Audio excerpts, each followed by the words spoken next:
ជំរាបសួរពុកម៉ែបងប្អូនថ្ងៃនេះមកធ្វើប្រហុកញ៉ាំម្ដងហើយប្រហុកសាច់ជ្រូកដាក់ជាមួយពងទាប្រៃនេះពុកម៉ែបងប្អូនអើយនិយាយវាក្លិនវិញឡុកឈ្ងុយពេញផ្ទះតែម្ដងហើយគ្រាន់តែចំហុយរួចភ្លាមពុកម៉ែបងប្អូនហើយភ្លក់ទាំងយប់តែម្ដងរសជាតិនោះឆ្ងាញ់មែនតែនតែម្ដងណាហើយប្រហុកចំហុយនេះដាក់ជាមួយស្បែកជ្រូកទៀតណាពុកម៉ែបងប្អូននិយាយវាឆ្ងាញ់យកមិនអស់តែម្ដងតោះមើលពុកម៉ែបងប្អូនចង់ដឹងថានេះខ្ញុំចំហុយបែបណាហើយធ្វើបែបណាឲ្យមានរសជាតិឈ្ងុយឆ្ងាញ់កុំភ្លេចតាមដានទស្សនាវីដេអូរបស់នេះខ្ញុំតាំងពីដើមរហូតដល់ចប់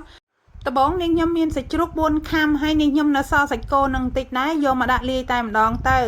ហើយសាច់ជ្រូកថ្ងៃនេះខ្ញុំទិញបានសាច់3ជាន់ហើយ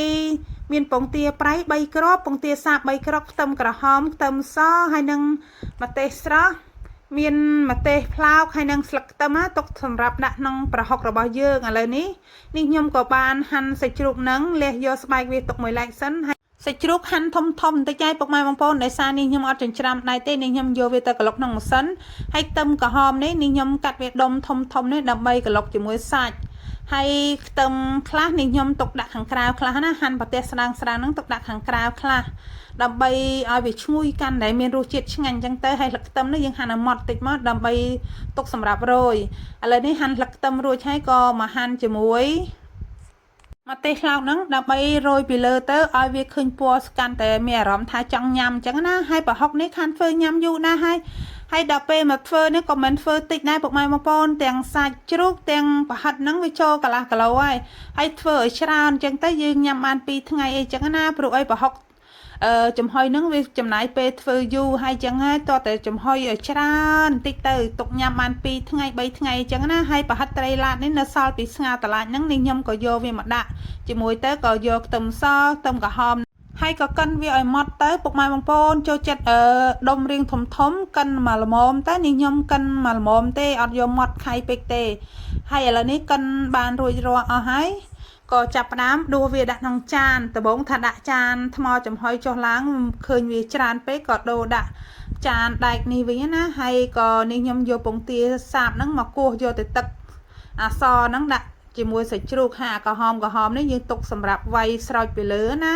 ហើយពងទាប្រៃនេះខ្ញុំក៏យកទៅទឹកថ្លាហ្នឹងដែរហើយអាក្រហមហ្នឹងយើងទុកដាក់ពីលើទៅបានឃើញគួរឲ្យចង់ញ៉ាំពងទាប្រៃថ្ងៃនេះខ្ញុំប្រើតែ3គ្រាប់ទេមកល្មមរសជាតិអត់ប្រៃខ្លាំងទេនេះខ្ញុំដាក់ប្រហុកបន្តិចដែរទេអត់សូវយកប្រហុកច្រើនទេថ្ងៃនេះដាក់លួចប្រហុកមកល្មមទេហើយក៏ចាប់ផ្ដើមសំគ្រឿងដាក់ជាមួយវីចេងបន្តិចស្ករសបន្តិចហើយនឹងស្ករត្នោតបន្តិចទៅដាក់ជាមួយម្រេចចូលបន្តិចទៅពុកម៉ែបងប្អូនក្លិនវិញឡុកឈ្ងុយតែម្ដងហើយយើងចំហុយប្រហុកនេះដាក់ជាមួយស្ករត្នោតចេះឈ្ងុយណាស់ហើយឥឡូវនេះចាប់ផ្ដើមដាក់ជាមួយខ្ទឹម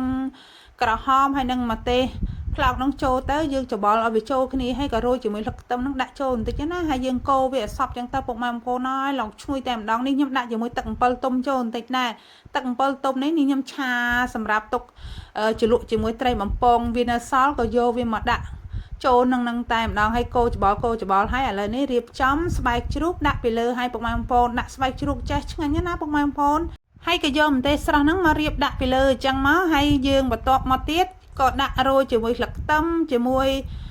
ម្ទេសផ្លោកទេអីហ្នឹងចូលណាពុកម៉ែបងប្អូនហើយពុកម៉ែបងប្អូនរនឹកមុខម្ហូបមិនឃើញទេធ្វើមុខម្ហូបនេះទៅធានាថាបាយទាំងចានតែ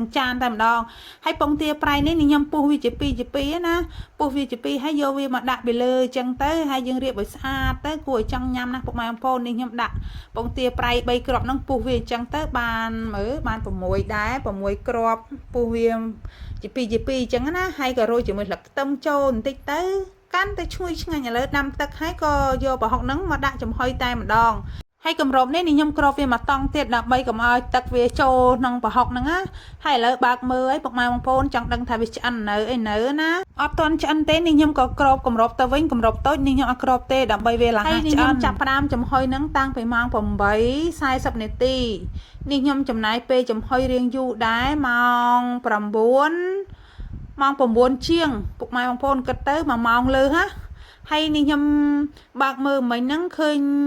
វាអត់តន់ឆ្អិនទេនេះហើយនាងខ្ញុំក៏យកចង្កឹះហ្នឹងទៅចាក់មើលចង់ដឹងថាវាឆ្អិននៅណាបើយើងចាក់ទៅវាចេញទឹកមកបានន័យថាវាអត់តន់ឆ្អិនទេយើងត្រូវតែចំហុយបន្តទៀត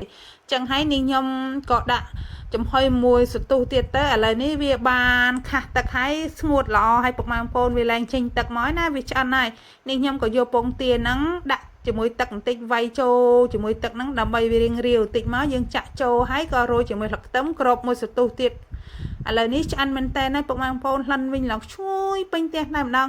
ហើយគ្រាន់តែចំហុយរួចភ្លាមពុកម៉ែបងប្អូនហើយភ្លក់ឲ្យពុកម៉ែបងប្អូនមើលបន្តិចទៅឆ្ងាញ់ណាស់ពុកម៉ែបងប្អូនអត់ប្រៃទេរសជាតិមកល្មមឆ្ងាញ់នេះខ្ញុំញ៉ាំសាបទេអត់ចូលចិត្តរសជាតិដិតទេណាព្រោះអីនេះខ្ញុំកាត់បន្ថយរបស់ណាដែលប្រៃពុកម៉ែបងប្អូនឥឡូវនេះពុះឲ្យពុកម៉ែបងប្អូនមើលបន្តិចចង់ដឹងថាសាច់ខាងក្នុងមិនដែរណាសាច់ខាងក្នុងចេញមកឡើងហាត់ណែនគួរចង់ញ៉ាំតែម្ដងអត់មានហៀទឹកអាឡែអីទេពុកម៉ែបងប្អូនគឺរឹងល្អហ្មងណានេះខ្ញុំដាក់ពងទាំងអស់តែ6គ្រាប់ទេតែរសជាតិវិញគឺឆ្ងាញ់ណាស់ហើយមានពងទាប្រៃនៅពីលើចេះទៀតពេលដែលយើងញ៉ាំប៉ះម៉ាត់ឆ្ងាញ់ណាស់ហើយស្បែកជ្រូកហ្នឹងរឹតតែឆ្ងាញ់ហើយពុកម៉ែបងប្អូនកុំភ្លេចធ្វើញ៉ាំណាធានាថារសជាតិឆ្ងាញ់តែម្ដងហើយវីដេអូរបស់នេះខ្ញុំក៏បានមកដល់ទីបញ្ចប់នេះខ្ញុំក៏សូមអរគុណសូមជម្រាបលាបាយបាយ